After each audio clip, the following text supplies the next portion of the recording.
Thank you. Good morning. Please now. Excellencies of the Diplomatic Corps, may please pay special attention to the Ambassador of South Africa, who is one of our regular visitors to all of the tourist sites and who is actively promoting our tourism. Thank you, Madam, Your Excellency.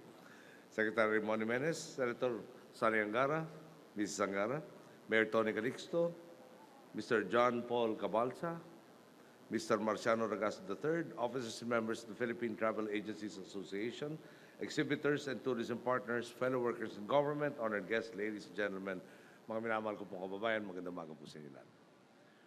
Whenever I attend events such as this, I cannot help but remember a trip I took earlier on in my presidency to the Puerto Princesa Underground River, one of our national treasures and now one of the new seven wonders of nature. The experience was unforgettable. Not only was I able to marvel at the beauty of nature, I was also able to gather some interesting pieces of information thanks to our very vibrant tour guide. Yes, like any tour guide, he recited facts and figures, but he also talked about the snakes and the bats that inhabit the area. Of course, he neglected to tell us that no poisonous snakes had been found until the end of the ride. Perhaps that was part of the trip. Nevertheless, he greatly enhanced our experience. He was a non-stop chatterbox, which meant that there was never a dull moment.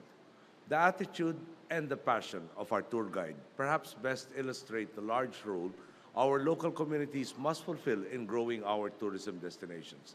It is of utmost importance that, like the community in Puerto Princesa, they are involved not merely in maximizing the benefits of their assets, but also in preserving them. It is a clear signal. It is only through the efforts of all stakeholders, whether those in government, in the private sector, or in the local communities, that our tourism industry will continue and perhaps even accelerate its growth. I made it a point to be here today to show my full support to your industry in this endeavor.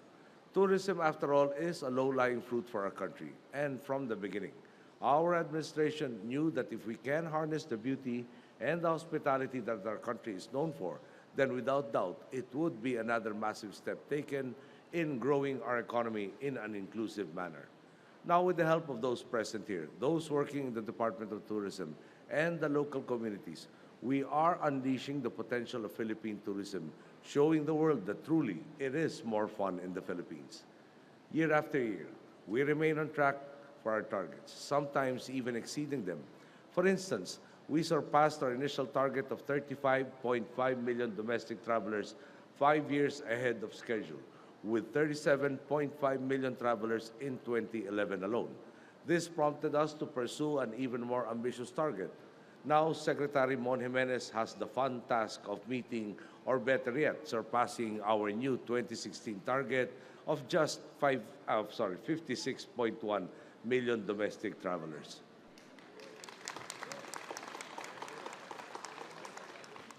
I am sure there are those who are doubting the figures.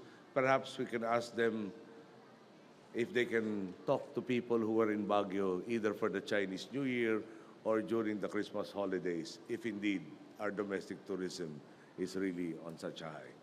In 2012, we reached another milestone by surpassing the 4 million international arrival mark. And despite the calamities that the Philippines endured in 2013, this figure still grew by 10% to 4.7 million international arrivals last year. The good news is that while the growth of international arrivals was affected last year, we found that international tourists have been spending more money on their visit here, with average daily expenditures among them increasing by 8.7%. I am certain that those of you here are feeling the progress we have made. I am told this Expo is targeting 4,000 to 8,000 more visitors this year and are expecting an approximate income, I think the number was incorrect, an approximate income of 600 million pesos, 64% higher than your income last year. The Philippines is truly making a transition to becoming one of the best places to visit in the world. Just to give you a few examples, our country is one of the top 10 destinations by Rough Guides in 2014, one of the 46 places to go to by the New York Times in 2013, the best tropical island destination by the Shanghai Morning Post in 2013, and fittingly, the most romantic destination by the same publication in 2012. Indeed, the whole world is in on the secret. Of course, we cannot be satisfied with what we have achieved so far. The goal now is not merely to maintain our growth, but to cement our position as one of the world's vacation hotspots. This is why our administration has been hard at work to ensure that visitors find their travel smooth and worry-free. By implementing reforms in civil aviation, by liberalizing airspace through the pocket open skies policy, and by rationalizing taxes on foreign carriers, we have created more opportunities for both local and foreign airlines to expand operations in and out of the Philippines. This redounds to benefits for consumers who now have more freedom and a wider menu of options when planning their trips. All this is happening even as we continue to make massive investments in infrastructure, from constructing and rehabilitating roads leading to tourism clusters to upgrading airports and ports in key areas. Those of you here, of course, are likewise part of our success and of our collective work to accelerate the growth of our tourism sector. So while I'm here to thank and congratulate you for your contributions, I also challenge you to go beyond what you have already done. It is not just about sustaining the appeal of already favored destinations.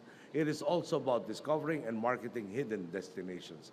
It is not just about getting tourists to visit the Philippines once, but getting them to return. The possibilities ahead are limitless now that the world knows that it is indeed more fun in the Philippines. And each one of us is asked to do his part to realize these possibilities. Thus, I pose a question to all of you today. Have we, as a nation, gone the extra mile to make our tourists the happiest visitors to the Philippines, the most fun place on earth? Have we, like that tour guide in Puerto Princesa, done everything within our capabilities to show visitors what there is to love about our country?